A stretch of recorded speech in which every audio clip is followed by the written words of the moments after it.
নমস্কার, happy new year. আপনাদের সবাইকে স্বাগত জানিয়ে শুরু করছি আজকের নতুন বছরের নতুন একটি ব্লগ।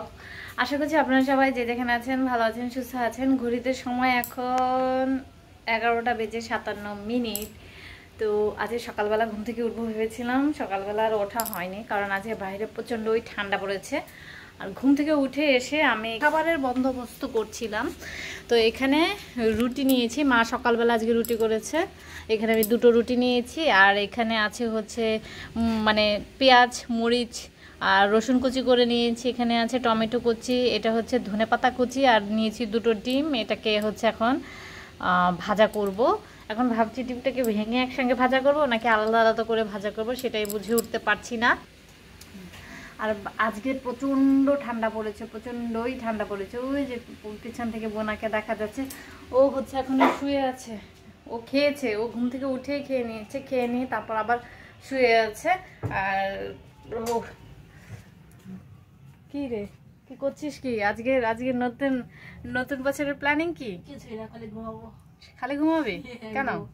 এমনি আর কি প্ল্যান করব।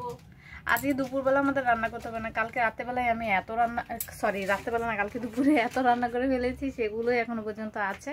তো সেগুলো দিয়ে আজকে চলে যাবে। শুধু গরম ভাত হয়তো করা হবে, আর মনে হয় ধনেপাতা বাটা করা হবে। আমি এখনো জানি না। তখন ঝটপট করে আমি গিয়ে আগে সকালের জলখাবারটা বানাই। ডিম ভেজে নিয়েছি, আর এটা দেখতেও যেমন সুন্দর হয়েছে, খেতেও অনেক দুর্দান্ত ছিল। খেয়ে তো আমার বেশ ভালো লেগেছিল। এখন বাজে আমাদের 3টার সময় বেরোনোর কথা ছিল। যাব হচ্ছে মেঘলার সঙ্গে একটু জয়দেবপুরে।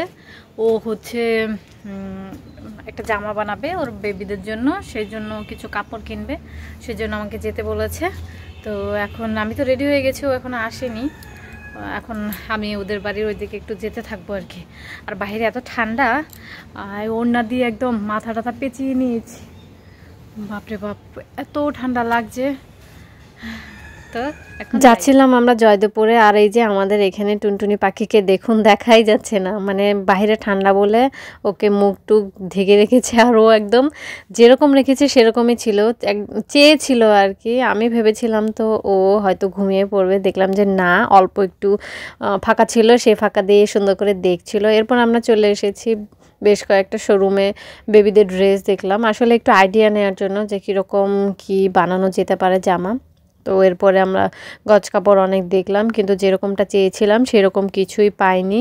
এরপরে আমরা অনেক দোকানেই ঘুরেছি, তারপর আমাদের মন মতো কাপড়টা আমরা পাচ্ছিলাম না বলে আর কেনা হয়নি। তো ভেবেছি যদি নিউ মার্কেট যদি যাই তখন নিয়ে আসবো। এরপরে আমরা একটা ফুলের দোকানে এসেছিলাম, আর এই ফুলের দোকানে এলে এত ভালো লাগে, এত রকমের ফুল দেখলে। ফুল তো আমার এমনিতেই পছন্দ, আর ফুল দেখলে আমি পাগল হয়ে যাই। আর মেঘলার সঙ্গে এসেছি, তো সেজন্য একটু ফুলের ভিডিও করে নিয়েছি, সঙ্গে আমি 2-4টা ছবিও তুলেছিলাম, সেগুলো ভালো হয়নি।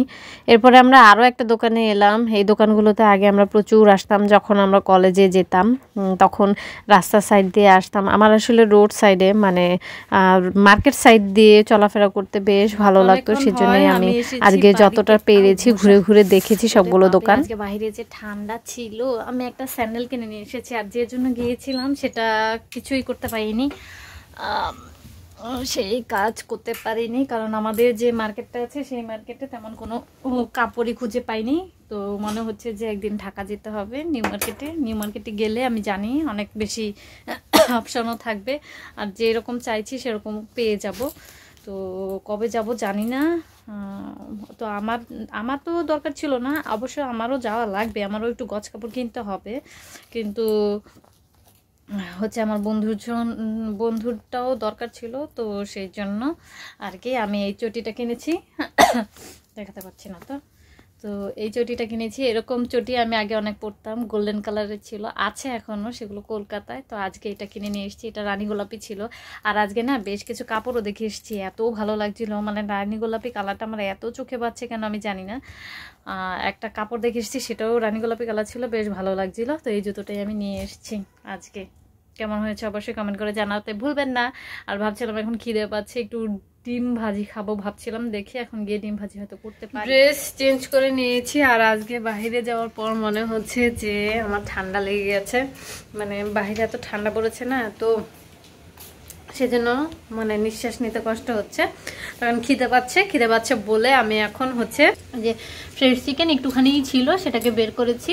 এখন এটাকে দেখি কিছু একটা বানাবো, অল্প একটুই ছিল, কিছু একটা বানাবো। এখন কি বানাবো? আজকে খুব সুন্দর ম্যারিনেশন হয়েছে, অনেকক্ষণ ভিজিয়ে রেখে কি ম্যারিনেট করে রেখে দিয়েছিলাম। এখন প্রায় 9টা বাজতে চললো। এখন এসছি আমি এগুলোকে ভাজতে। ভেবেছিলাম যে স্ট্রাইপস মতো বানাবো, কিন্তু সেটা বানাতে গেলে একটু টাইম লাগতো। এখন যেহেতু অনেকটা রাত হয়ে গেছে সেজন্য আমি আর বেশি সময় নিয়ে এটাকে বসে থাকতে পারবো না, সেজন্য ভাবছি যে পাকোড়াই করে নিচ্ছি। কিন্তু গন্ধ দুর্দান্ত বেরিয়েছে, আমার নাক বন্ধ, আমি তো গন্ধ পাচ্ছি না কিছু। বোন আমাকে বলছে আর কি এখন ঝটপট করে এটাকে ভেজে ফেলবো। আমি বাজার থেকে এসে দেখি মা এদিকে পায়েস রান্না করে নিয়েছে, আর এই পায়েস নাকি শীতের দিনে খেতে বেশ ভালো লাগে। এখানে বাটিতে করে বোনার জন্য নিয়ে নিয়েছে, ও খাবে বলে। কিছু পিস এখানে হয়ে গেছে, এগুলোর সাইজটা একটু দেখাই। চিকেন ফিঙ্গারের মতো হয়েছে, মানে ফিশ ফিঙ্গার বলে না সেরকম চিকেন ফিঙ্গারের মতো লম্বা লম্বা হয়েছে, তো খেতেও ভালোই হয়েছে। এখানে আর 3 পিস মতো আছে, আর এখানে আছে কিছু, এই কয়েকটা করলেই হয়ে যাবে। আর এদিকে আমাদের ভাতও হয়ে, জানি না আজকে আর ভাত খেতে পারবো কিনা। এখন অল্প করে বোনা বলছিল আবার রেখে দিতে ফ্রিজে, আমি ভাবলাম যে এতদিন পর বের করলাম, তার মধ্যে এখন যদি আবার ফ্রিজে রেখে দিই তাহলে ব্যাপারটা কেমন হয়ে যায় না, তো সেজন্য আর বের করে রাখিনি, সবগুলোই করে ফেলছি।